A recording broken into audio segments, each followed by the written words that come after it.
Bonjour à vous tous. Nous voilà de nouveau avec l'homme connais-toi toi-même. Nous avons parlé la dernière fois de la méditation, où elle est située, comment la comprendre et comment la faire. Nous nous sommes dit que l'essentiel pour l'homme aujourd'hui, c'est de se lier à cette source éternelle qui l'habite et qui est l'âme. Et le moyen pour nous relier avec cette source, nous l'avons aussi en nous, c'est notre intellect, c'est notre pensée.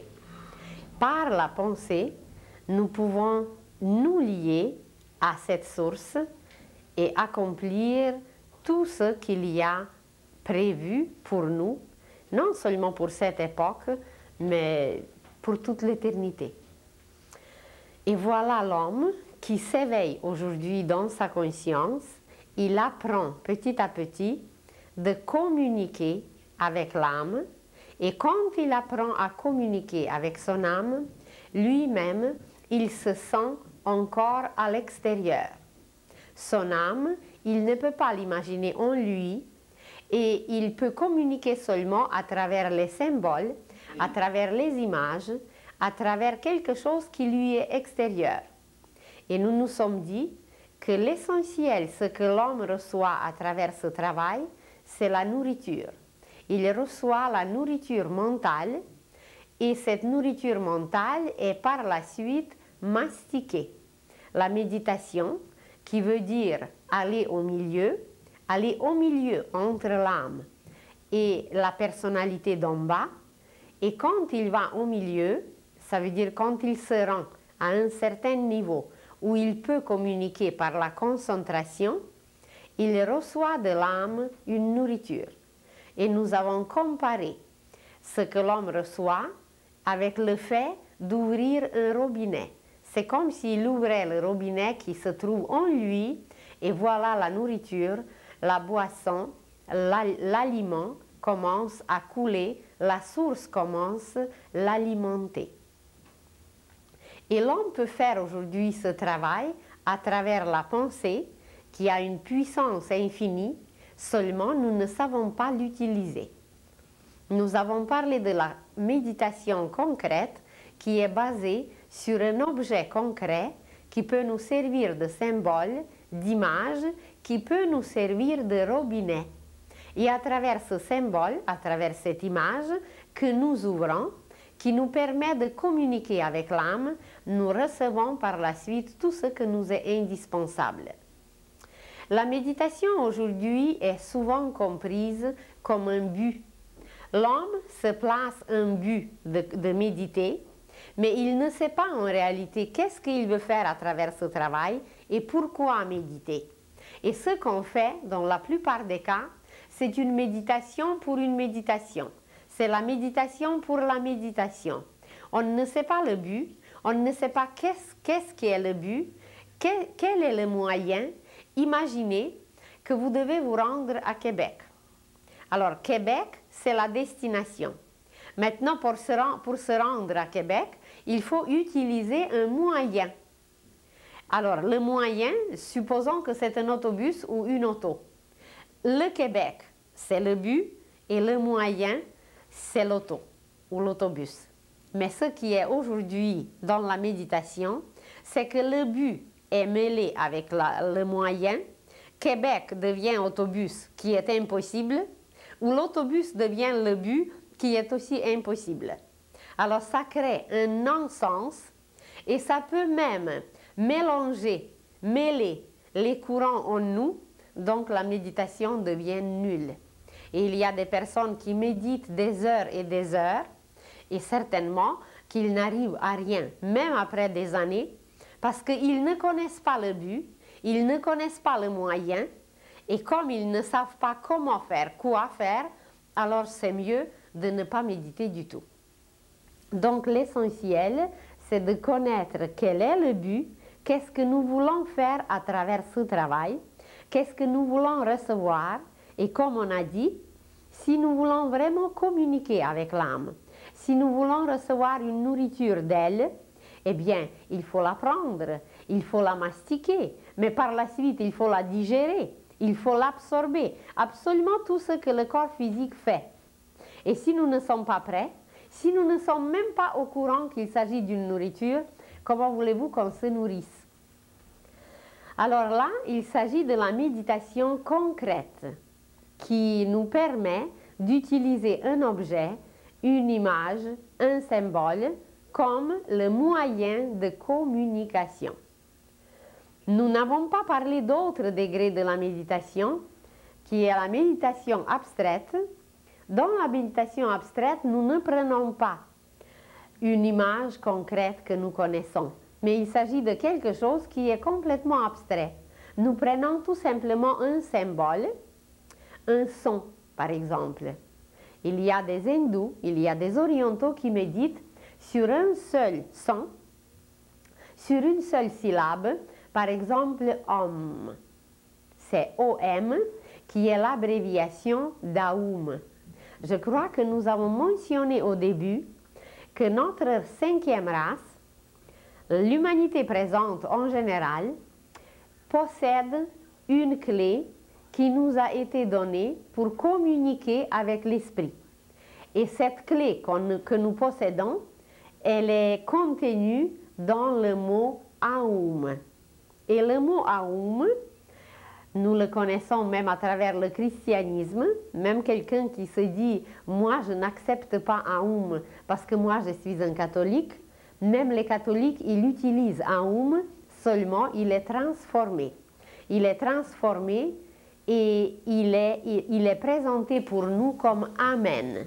Amen, notre Amen, c'est aussi la clé, la même clé qu'Aum, seulement le mot a été transformé et nous l'utilisons pour communiquer avec l'esprit.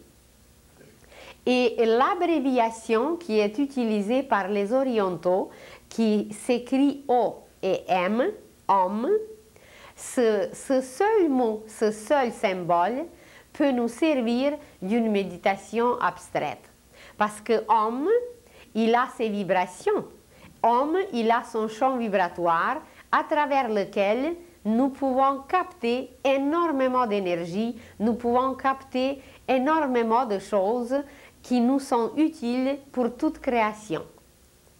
Mais imaginez qu'aux orientaux qui ne croient pas à ces choses, on nous a donné la même clé Om. Pour moi, par exemple, moi je suis une étrangère à la langue française. Quand vous dites « voilà un homme », quand vous dites un homme, bien moi, je ne l'écrirai pas H-O-M-M-E, mais moi j'écrirai un homme, O-M, seulement, phonétiquement, comme je l'entends. Supposons que je ne connais pas l'orthographe et je ne sais pas comment ça s'écrit. Alors, Om, c'est la même clé que dans la syllabe Aum. C'est la même chose que l'abréviation de Aum, Om, seulement pour les orientaux. Elle est dans sa source et dans sa présentation véridique, vraie, tandis que pour nous, c'était camouflé. Parce qu'on savait que nous, on n'acceptera pas, qu'on va discuter autour. Et pour nous, pour nous avoir pareil, voilà, le monde est visible, nos guides ont préparé la même syllabe, seulement présentée différemment. Et chaque fois qu'on vous dit « Om », vous possédez cette clé, seulement pour nous, elle est inconsciente. On a la clé, mais on ne l'utilise pas, tandis qu'en Orient, ils ont la clé et ils l'utilisent pour communiquer avec l'âme. Dans ce cas, il s'agit d'une méditation qui est plus abstraite, qui n'est pas basée sur une image concrète, mais les énergies passent pareil, seulement elles demandent un peu une autre concentration, un autre genre de travail. Et par la suite, nous pouvons complètement nous mettre dehors de tout signe, de tout symbole. Nous pouvons nous mettre à un niveau cosmique de la méditation où nous pouvons communiquer avec l'âme universelle. Mais pour l'homme d'aujourd'hui, pour un occidental, c'est un degré trop élevé. Et juste, je le mentionne parce que ça existe, mais nous ne sommes même pas rendus à une méditation ordinaire. À une méditation concrète, l'homme d'aujourd'hui ne sait pas méditer. Même si nous nous disons « Oh, j'ai médité aujourd'hui 2 heures ». Mais qu'est-ce qu'on a fait en ces 2 heures? Quelqu'un qui va vraiment méditer 2 minutes, mais il va avoir des inspirations pour toute sa vie. Et toute sa vie va être arrangée, il va vivre des extases parce qu'il a vécu une vraie méditation. C'est une vraie communication avec l'âme. On était nourri, on était comme une voiture où vous avez mis l'essence. Alors imaginez que vous avez mis l'essence pour toute la vie, pour toute l'existence de la voiture. Alors il s'agit de la même chose pour nous. Si c'était une méditation vraie, véridique, valable, vraiment concentrée, nous sommes rechargés d'une telle façon qu'on va vivre dans une paix, dans une harmonie, qu'on va vivre d'une façon complètement nouvelle, seulement parce qu'on a médité vraiment comme il faut une fois. Alors, en réalité, nous ne connaissons pas la méditation et nous ne savons pas l'utiliser parce que nous ne communiquons pas encore avec l'âme. Ce que nous faisons par la pensée, même ceux qui méditent, c'est que nous nous concentrons sur un objet, mais la source de l'âme qui doit couler, nous n'ouvrons pas le robinet et la source ne coule pas. Alors même si nous nous concentrons, c'est une concentration, c'est un bon exercice, mais nous ne savons pas faire en réalité la vraie méditation. Je le dis pas pour nous décourager, mais au contraire pour nous stimuler, pour étudier et pour apprendre mieux faire.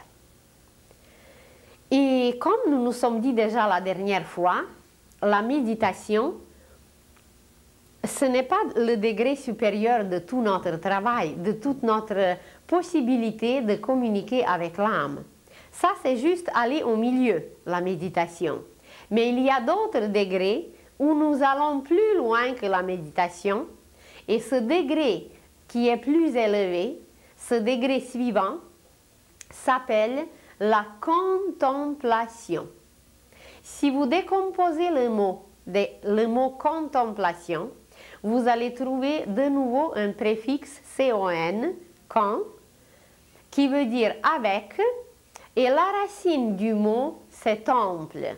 Temple, qu'il s'agit de notre propre corps, qui est le temple de l'âme, et voilà, nous nous installons à l'intérieur de nous-mêmes, dans notre temple, et nous allons avec notre temple pour communier avec l'âme.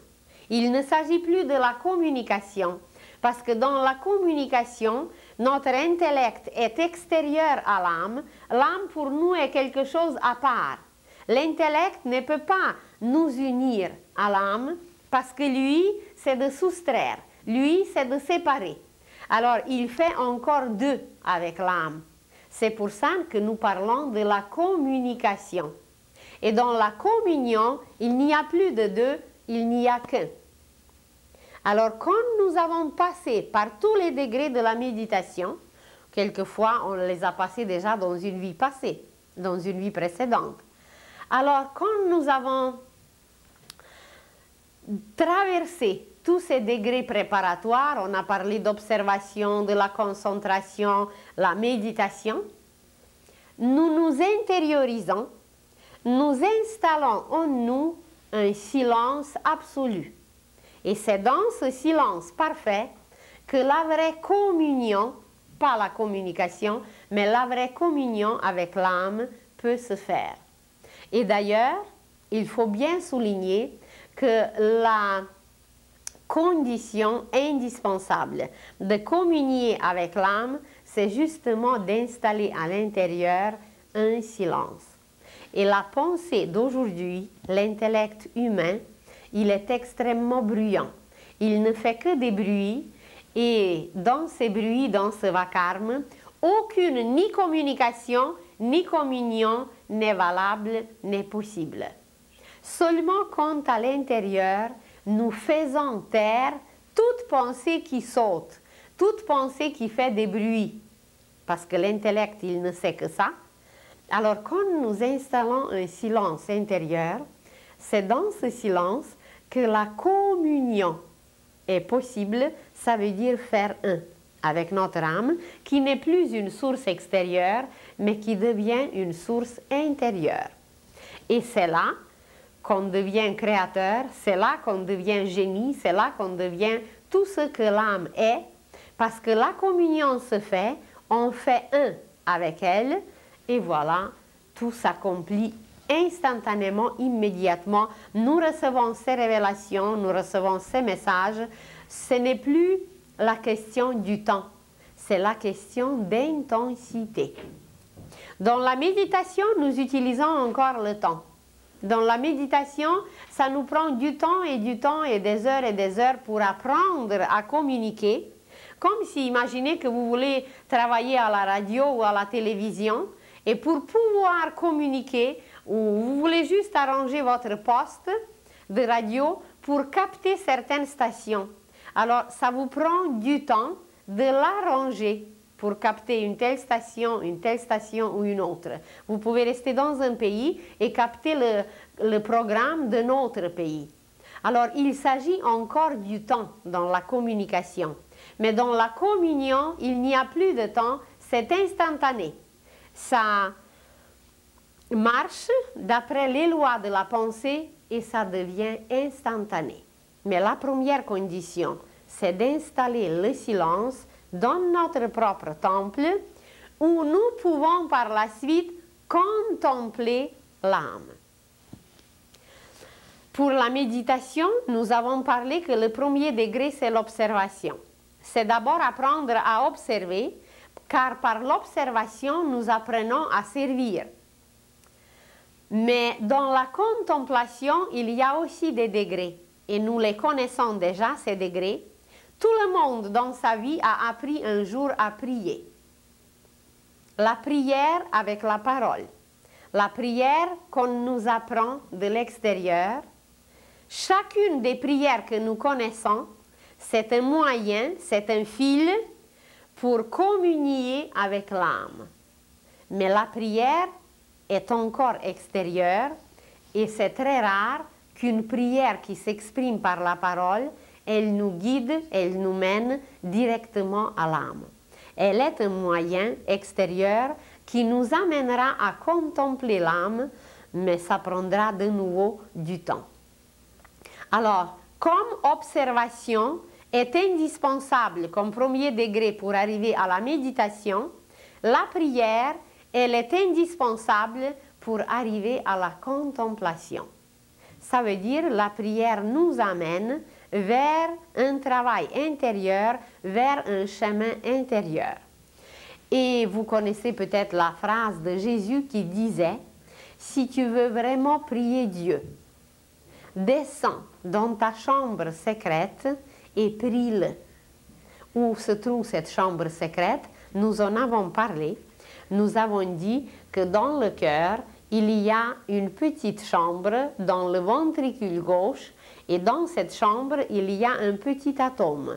C'est l'atome permanent et dans cet atome, il y a une petite enregistreuse. Et sur cette enregistreuse, tous les événements, toutes les pensées, tous les sentiments, tout ce qui se passe, n'importe quand, n'importe où, avec n'importe qui, ça s'enregistre sur cette petite bobine. Et quand c'est enregistré, eh bien, ça reste et l'âme, par la suite, utilise tout ce matériel. Et quand Jésus parlait descendre dans la chambre secrète, il pensait justement du ventricule gauche et de cette petite bobine minuscule, car la communion avec l'âme se fait dans cette petite chambre à travers cette petite bobine. Et quand la prière est là, la prière surtout intérieure comme un besoin de communier, eh bien dans ce cas, la connexion se fait et voilà, la communion avec l'âme est instantanée Et c'est là que Jésus pouvait guérir, et c'est là que les saints pouvaient accomplir tout le travail qu'il accomplissait grâce à cette communion avec l'âme qui devient comme une contemplation. Il contemple sa splendeur partout, il la voit partout, et il ne s'agit pas seulement d'avoir 10 minutes, une demi-heure, 1 heure par jour de contemplation, mais il voit l'expression de l'âme et sa beauté partout et constamment. Et il ne voit par la suite que la beauté, et c'est ce qu'aujourd'hui on dit le côté positif des choses. C'est encore par l'intellect que nous faisons l'effort, mais avec le temps, nous allons tellement vivre ce côté positif que nous allons contempler la beauté de l'âme, parce que la nature que nous voyons, elle est aussi le temple, mais de l'âme universelle. Comme notre corps est le temple de notre propre âme. Alors, le degré suivant vers lequel nous mène la prière, c'est la contemplation. Et même dans la prière, nous allons apprendre qu'il y a 3 degrés. Le premier degré de la prière, c'est la prière qui peut se prononcer par la parole. C'est la prière apprise, c'est la prière récitée. Et la plupart des humains connaissent ce degré de la contemplation qui mène vers la contemplation. Ils connaissent une prière apprise, une prière qui peut se dire par la parole. Et le deuxième degré, c'est une prière que nous composons nous-mêmes. Il y a une puissance, évidemment, dans la prière apprise, parce qu'elle était composée pour les humains. Elle était composée pour nous tous, et quand nous l'utilisons, il y a une certaine force qui coule à travers cette prière. Mais quand nous avons passé par énormément de souffrances, comme on a dit déjà dernièrement, on a dit qu'il y a 2 moyens pour apprendre et pour éveiller la conscience. Le premier moyen, c'est la souffrance, et le deuxième moyen, c'est la joie. Et comme toute l'humanité aime le premier moyen, alors tout le monde apprend par la souffrance. Et quand nous avons suffisamment souffert, et quand nous sommes au bout, nous sommes prêts à composer notre propre prière. Imaginez qu'il y a un grand malheur, ce qu'on dit le malheur. En réalité, il n'y a pas de malheur, il n'y a que des bénédictions. Mais nous les voyons encore comme un malheur. Alors, supposez qu'il y a quelque chose de très grave qui nous est arrivé. Et que 2 semaines, 3 semaines, des semaines passent, et nous ne pouvons pas nous débarrasser de la pensée très aiguë qui rend présent constamment ce qui est arrivé. Et que voilà, finalement, vous vous décidez de prendre une marche, de quitter un peu cette pensée qui nous rend malheureux, de se libérer un peu de ces images qui nous poursuivent, et vous sortez de la maison. Et comme par hasard, sur votre route est placée une église. Et vous entrez à l'église et vous commencez à prier les prières que vous connaissez, mais ça ne marche pas. Vous commencez Notre Père, vous commencez quelque chose d'autre que vous connaissez, mais au milieu de la prière, vos pensées vous bombardent tellement que votre malheur revient et vous oubliez la prière. Et tout d'un coup, vous écoutez le silence de l'église. Et vous regardez pour que personne ne s'aperçoive que vous voulez prier. Et vous restez à genoux. Et dans votre tête, il y a comme un petit marteau qui continue à frapper, qui vous empêche de prier. Et tout d'un coup, vous profitez de ce silence, comme si vous n'entendez absolument rien. Et même en vous-même s'installe un silence. Et dans ce silence qui s'est installé en vous, vous trouvez votre propre prière. Vous ne pouvez même pas l'écrire, parce que vous composez les mots à l'improviste. C'est une prière improvisée. Et vous suppliez, et vous priez, et les anges vous écoutent. Et c'est votre propre prière. Vous composez encore des mots, vous composez encore des phrases, et vous priez, vous faites votre propre prière. Et c'est une création. vous ne vous rendez pas compte que votre malheur, qui était épouvantable, qui vous rendait les plus malheureux au monde, que votre erreur, votre malheur vous a rendu créateur. Parce que cette prière que vous composez seul, dans le silence de votre cœur et dans le silence de l'Église, cette prière est votre première création. Et c'est le deuxième degré dans la prière où nous composons nos propres prières. Et si nous regardons l'humanité d'aujourd'hui, elle n'a pas encore assez souffert parce que déjà dans ce siècle, on a passé par 2 guerres mondiales et on se prépare pour la 3e. C'est parce qu'on n'a pas assez souffert, on n'est pas arrivé à composer nos propres prières. Et présentement, l'humanité passe par des souffrances les pires. Elle n'a jamais passé par des souffrances si grandes. Les jeunes comme les adultes, les enfants comme des vieillards, tout le monde. Pourquoi? Pour apprendre à prier. Pour vouloir se diriger vers l'âme qui, la seule, peut nous pourvoir, peut prévoir, peut voir pour nous et nous donner tout. Et le deuxième degré dans la prière, c'est justement cette prière silencieuse qui ne peut pas s'exprimer par les paroles. Mais dans notre esprit, dans notre pensée, elle est quand même composée de quelques mots, elle est composée de quelques demandes, elle est encore habillée de paroles, mais elle ne peut pas s'extérioriser, elle reste en nous. Alors c'est le deuxième degré de la prière et l'homme d'aujourd'hui se dirige vers ce deuxième degré de la prière où il est le Créateur lui-même.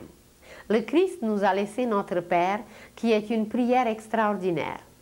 Nous possédons d'autres prières qu'on ne connaît pas encore aujourd'hui, les prières d'une puissance inouïe, des prières magiques. Mais l'homme ne les connaît pas parce qu'il ne les apprécie pas. Alors comme il ne sait pas apprécier, c'est même pas la peine de lui donner des prières nouvelles. Il y a des prières d'une puissance dont on n'a aucune idée. Mais l'homme ne tient pas à les avoir. L'homme ne veut pas les avoir encore parce qu'il n'est pas prêt pour accomplir des miracles et pour accomplir des merveilles dans le but créatif. Et quand il va encore souffrir de nouveau, c'est pas qu'on lui désire cela, mais il le provoque par tous les moyens, cette souffrance. Alors quand il va arriver au bout où il ne pourra plus, alors c'est là qu'il va créer en lui-même sa propre prière, ses propres prières qui vont devenir le deuxième degré, le deuxième soutien pour qu'il puisse contempler un jour l'âme. Et le troisième degré de la prière, il n'y a pas de parole. La prière n'a plus de parole, c'est une prière vécue. C'est une prière où l'être au complet est à genoux, où l'être au complet est uni, fusionné avec l'âme. C'est la troisième marche, c'est le troisième degré de la prière. Il s'agit d'une communion avec l'âme et dans cette communion, il y a une joie, il y a une extase qui ne peut jamais se transmettre par les paroles. Il y a certains saints qui essayaient d'écrire l'extase, cette joie, mais ils n'ont pas pu au complet mettre dans les paroles la splendeur et la beauté de cette prière vécue qui n'a plus de paroles, qui n'a plus d'expression mentale, car elle est dans chaque cellule. C'est la prière de chaque cellule et c'est ça la vraie contemplation. Cette vraie contemplation, c'est de vivre la joie de l'âme. Et cette joie de l'âme n'est comparable avec absolument rien de tout ce que nous connaissons sur la terre, même les plus grandes joies de l'homme, qui sont très peu durables, qui sont une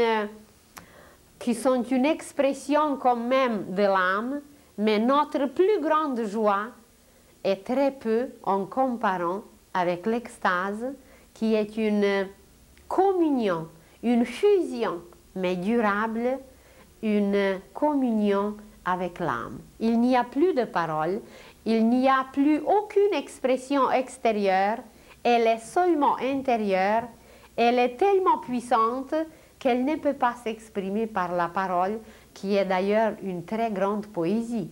La parole peut exprimer une poésie, mais pas la contemplation. Elle ne se traduit pas, elle ne se traduit plus par la parole.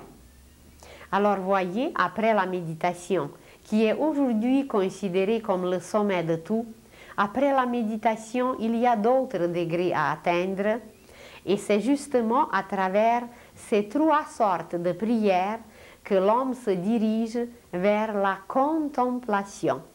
La prière apprise, la prière récitée, nous la connaissons tous, mais elle est comparable avec l'observation.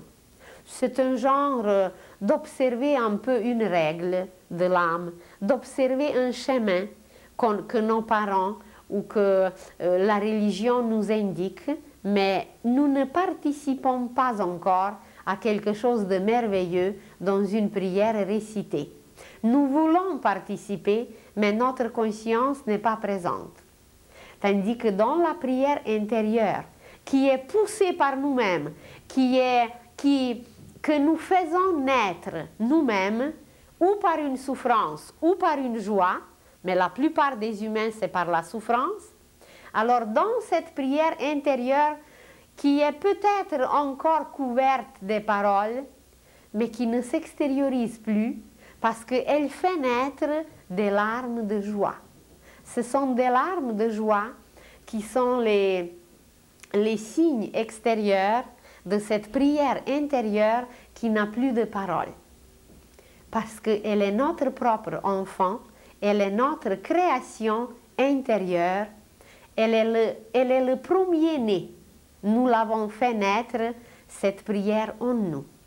Et c'est là que nous entrons dans la vraie communion avec l'âme, qui va nous guider, qui va nous mener vers la contemplation, où nous serons vraiment dans notre propre temple, où la communion avec l'âme devient identique, stable, merveilleuse, et nous vivons une extase qui ne se décrit pas par les paroles. Et même la contemplation, qui est une joie ininterrompue, qui est une paix de l'âme qui s'installe en nous, même cette contemplation, ce n'est pas encore le dernier degré. Alors, imaginez qu'après la méditation, il y a tous ces degrés pour atteindre la contemplation, mais même l'extase, même la contemplation, ce n'est pas encore le dernier degré. Il existe d'autres degrés, et ce degré supérieur, où nous nous lions à l'esprit, où nous nous lions à l'âme universelle, où nous nous lions à la conscience universelle, c'est l'identification. On s'identifie à l'esprit universel, on devient comme lui, on devient omniscient, omniprésent, omnipotent, et toutes les puissances divines s'expriment à travers nous. Le cas des grands maîtres, c'est justement cette identification. Jésus, par exemple, il s'est identifié au Fils divin. Ça veut dire vivre avec et ne plus jamais laisser partir celui à qui on s'est identifié. Alors Jésus qui est devenu Christ, Jésus qui est devenu le Fils de Dieu, il s'est identifié au Fils, et c'est pour ça qu'il est devenu. Parce que s'identifier, c'est de prendre en nous et de ne plus jamais lâcher, de ne plus jamais laisser partir, c'est de continuer à vivre avec. Alors, il a laissé le principe d'amour, le principe universel d'amour, de le pénétrer, et il l'a gardé pour toujours. Il s'est identifié à ce principe d'amour, à ce principe cosmique, au principe christique, et il l'a gardé, Et c'est ça l'identification. Alors, nous nous préparons présentement pour la deuxième venue du Christ.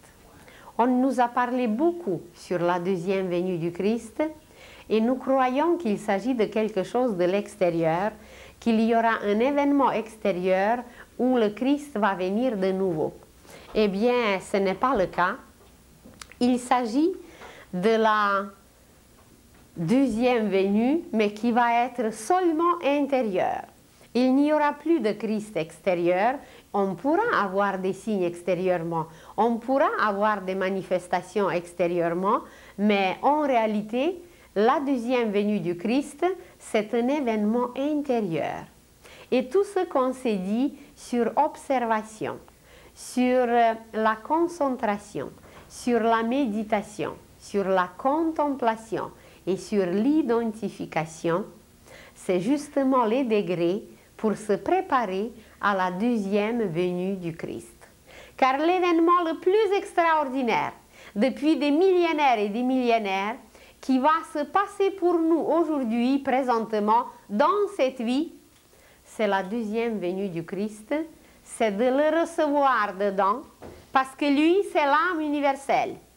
Et nous avons parlé comment communiquer, comment se lier, comment se fusionner, comment s'unir à notre propre âme, parce que quand nous arrivons à le faire avec notre propre âme, c'est que nous sommes prêts à recevoir cette âme universelle qui est le Christ, ce principe d'amour universel christique. Alors pourquoi toute cette préparation? Eh bien, c'est pour le recevoir en nous et pour lui préparer des conditions favorables. Alors voyez, on peut se dire, eh bien, moi, la méditation, ça ne m'intéresse pas. Je peux observer comme ça le monde, je peux regarder ce qui se passe, mais pas plus. Le plus, ça ne m'intéresse pas. Eh bien, personne ne nous obligera.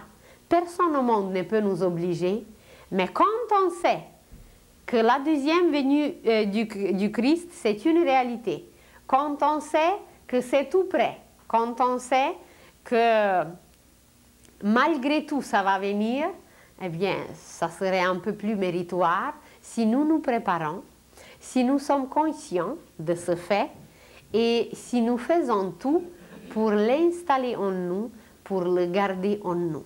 Alors pourquoi nous parlons de toutes ces choses? C'est justement pour se préparer, c'est pour préparer notre temple à recevoir ce prince divin, son fils, qui est le Christ. Parce que nous sommes de la même nature, nous possédons les mêmes germes du Fils divin, seulement ce flot d'amour, ce flot christique va faire grandir, va faire pousser, va faire croître notre propre enfant qui est de la même nature que le Christ, ça veut dire le Christ intérieur. Alors, voyez, la méditation, la contemplation, l'observation, la concentration et tous ces degrés dont on a parlé, c'est pas parce que c'est une matière qui plaît peut-être à certains philosophes ou qui plaît à certains ésotéristes. Il s'agit vraiment d'une préparation extrêmement réelle qui nous permettra de se préparer à cette deuxième venue du Christ. Ce qu'il y aura peut-être à mentionner, c'est souvent on utilise le mot mantra. Surtout quand on veut se préparer pour une méditation, on utilise souvent le mot mantra et on se demande bien qu'est-ce que c'est que le mantra, comment l'utiliser, est-ce que tout le monde a besoin de mantras, etc., etc. Alors, le mantra, c'est un mot qui a le sens double, le sens de deux côtés. Excusez-moi, je vais juste chercher mon illustration. Voilà. Le mantra, c'est un verset des Védas, c'est un mot hindou. Et les Védas, ce sont les écritures saintes les Écritures saintes de l'Inde.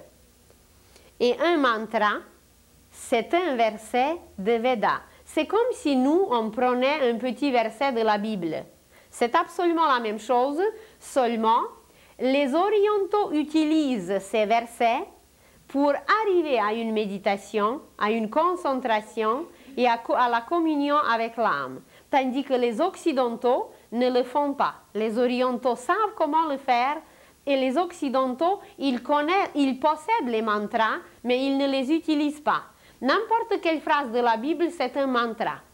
Parce que c'est un verset des Écritures saintes, mais nous ne savons pas les utiliser. Alors, quelle est la signification de ce mot mantra? Ça veut dire de ce moyen pour se lier à l'âme. Il y a deux sortes de signification.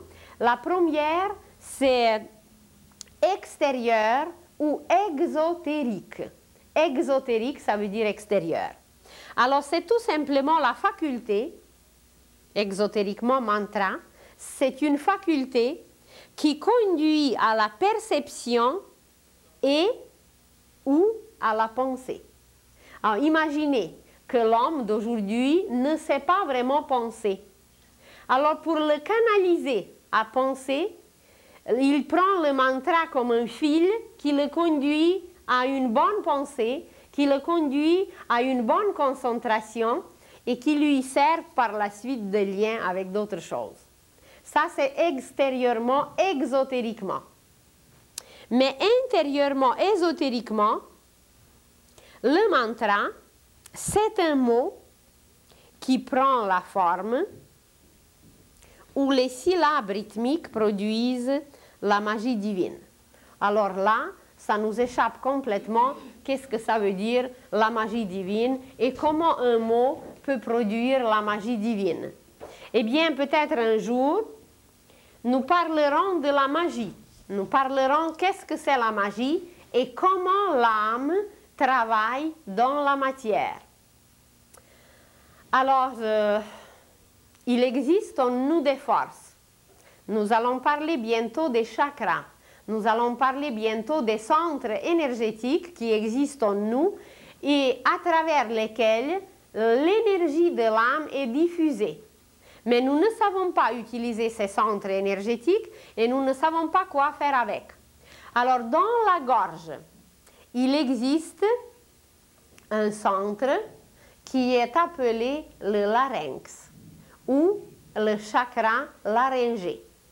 Et ce centre, le larynx, qui est dans la gorge, le chakra laryngé, il diffuse, il utilise une énergie qui nous permet de créer la parole.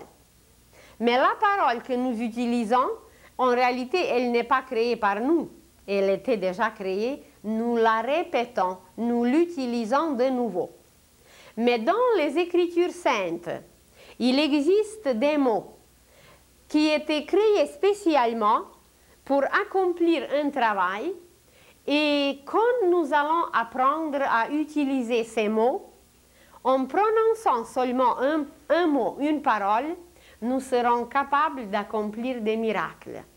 Tout simplement, nous allons faire la même chose que Jésus faisait. Et d'ailleurs, il l'a dit, que vous ferez des œuvres même plus grandes que moi. Alors voyez, lui, par une parole, il pouvait ressusciter. Par une parole, il pouvait anéantir une maladie. Par une parole, il pouvait guérir un aveugle. Il pouvait faire ce que nous nommons encore aujourd'hui des miracles. Mais pour lui, ce n'était pas des miracles parce qu'il connaissait ces choses, il connaissait les causes, il connaissait les conséquences. Quand nous connaissons quelque chose, ce n'est plus un miracle.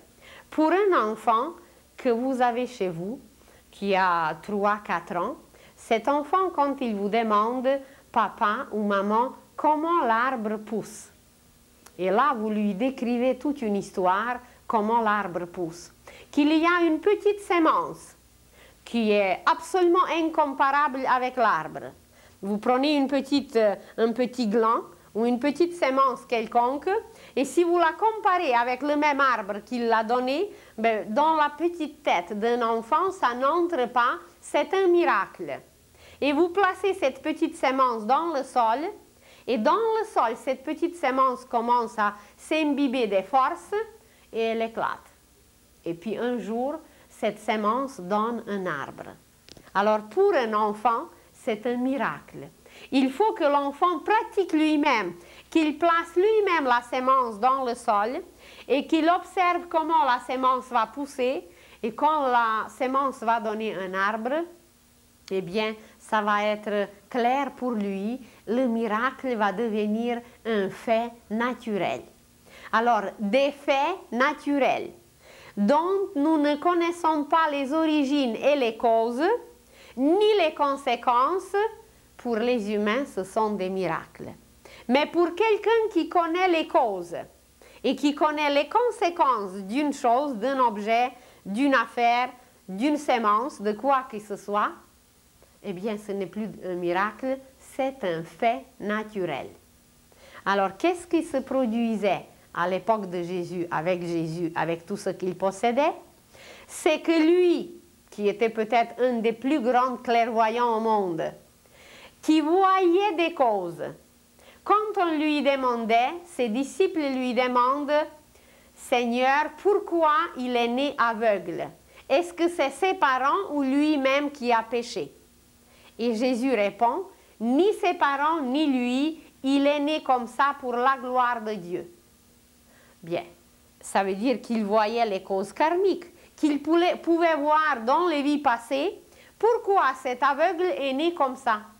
Et il le dit instantanément, il n'a même pas besoin de faire une étude, parce qu'il voyait immédiatement dans l'éther cosmique les causes, il voyait ses vies passées, et il savait que ni lui, ni ses parents, c'est pas à cause de ses péchés qu'il est né comme ça, mais il est né pour que Jésus accomplisse un fait naturel sur lui, ou ce que les humains disent un miracle.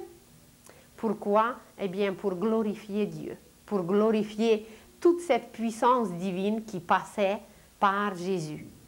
Alors, à travers tout ce qu'il accomplissait, quand il utilisait surtout la parole, eh bien, c'est là que cette parole était un mantra, parce qu'elle produisait la magie divine. La parole devenait un conducteur de l'énergie de l'âme, et l'âme, elle peut faire n'importe quel miracle, elle peut faire n'importe quelle magie, mais seulement blanche, ça veut dire bénéfique, positive. Et voilà, c'était ça le miracle. Alors, le mantra, c'est une parole qui peut devenir un conducteur de l'énergie de l'âme. Mais qu'est-ce qu'il se produit aujourd'hui avec les gens qui n'ont aucune idée de ces choses? Ce qui se produit, c'est qu'on leur donne un mantra qui est comme une clé. Et on leur offre la clé. Et comme ils ne connaissent pas la clé, et comme ils ne connaissent pas les portes, et comme ils ne savent pas comment utiliser la clé, eh bien, ils ouvrent quelquefois les portes, ils ouvrent quelquefois ce qu'il ne faut pas, et que voilà, le flot est déclenché, et l'inondation peut se faire, et n'importe quoi peut se faire, parce que la clé n'était pas utilisée et on ne savait pas comment et quoi faire. À travers tout cet apprentissage qui se fait souvent avec les personnes qui ne sont pas qualifiées, la personne donne un mantra.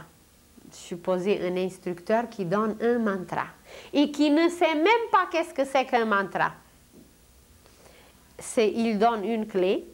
Et que voilà, avec cette clé, on peut ouvrir certaines portes et on peut déclencher certaines énergies. Il s'agit surtout des énergies des chakras. Mais entre les chakras, nous allons voir bientôt, il y a des membranes très précises.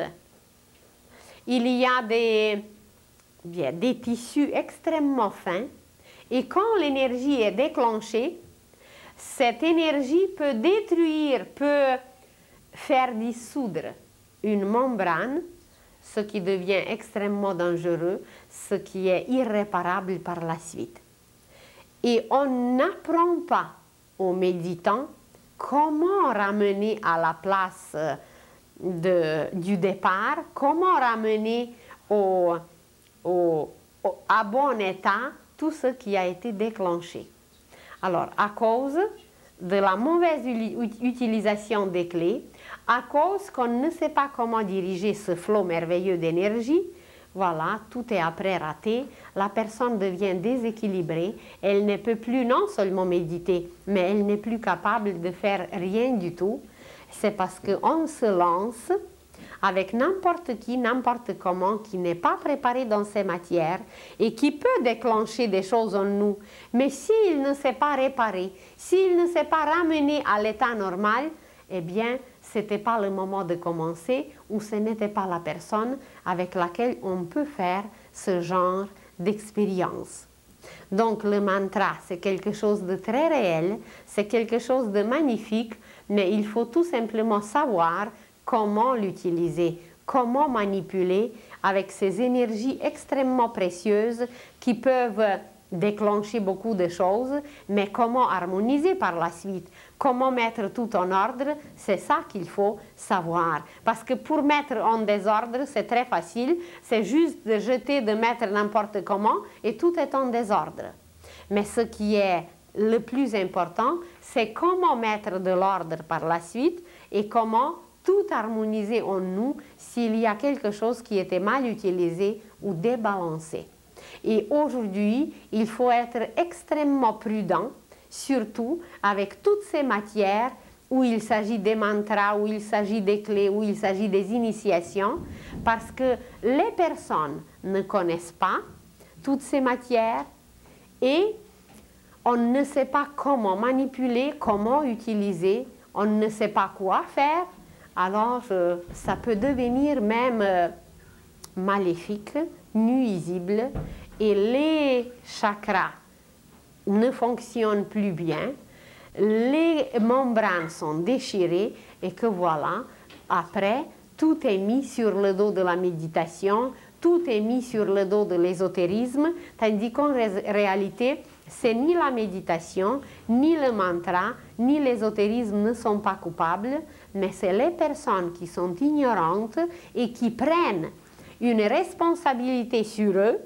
sans se rendre compte qu'il s'agit de quelque chose de très important, de quelque chose même de très grave. Alors, pour ceux qui veulent apprendre, c'est très important de savoir avec qui se diriger, à quel moment, et être extrêmement prudent dans toutes ces matières, parce que quand on déclenche ces choses, tout va bien. Mais quand il faut les ramener de nouveau à l'ordre, alors là, c'est beaucoup plus dangereux. Il y avait une enquête qui était faite aux États-Unis, et à travers cette enquête, justement, on donnait des exemples vivants, des exemples concrets, où les personnes se sont lancées dans toutes sortes d'expériences, sans préméditer, sans se préparer, avec n'importe qui, n'importe comment, n'importe quand. Et puis les résultats sont néfastes, les résultats sont irréparables. La meilleure façon d'aller très lentement, d'aller très graduellement, c'est d'écouter notre propre plexus solaire, notre propre ressentiment, ce que vous dites feeling. Alors ce feeling nous dit le plus véridiquement quoi faire et comment faire. N'écoutez pas trop toutes sortes d'amis, toutes sortes d'êtres à côté, parce que ce qui est valable pour les autres, ce n'est pas toujours valable pour nous. Et le plexus solaire qui nous dit, qui nous transmet la voix de l'âme par l'intuition, il ne nous trompe jamais. C'est comme si, imaginez que vous avez faim et que ça ne fait pas longtemps qu'on vous a vu manger, mais vous avez faim. Et tout le monde va vous dire, mais ce n'est pas possible, tu ne peux pas avoir faim, tu n'as pas faim. Mais c'est vous qui avez raison parce que vous ressentez que vous avez faim. Ou c'est la même chose pour la soif. La terre entière peut vous dire que vous n'avez pas soif. Mais si vous sentez la soif, eh bien c'est vous qui avez raison.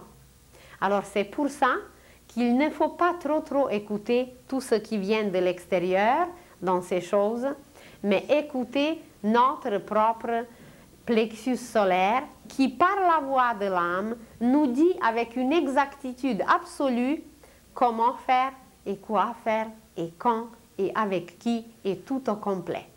Alors, s'écouter d'abord nous-mêmes et puis après se diriger vers l'extérieur, bien sûr, parce qu'il y a certaines choses à apprendre à l'extérieur, mais c'est surtout de nous voir d'abord nous-mêmes, comment nous nous sentons, si nous nous sentons bien avec une matière ou si ça nous repousse, ou s'il y a quelque chose qui nous dérange. Dès qu'il y a quelque chose qui nous dérange, ce n'est pas le moment de continuer, il faut arrêter. Le temps viendra d'ici 1 an, 2 ans, 20 ans, où ça sera le moment de s'intéresser ou de faire ces choses. Mais si nous nous sentons mal, il faut arrêter immédiatement et de ne pas le faire. Ce sont des choses merveilleuses, des choses belles, mais il faut être bien prudent. Alors, je vous remercie pour aujourd'hui. Je vous souhaite une belle semaine et à la prochaine.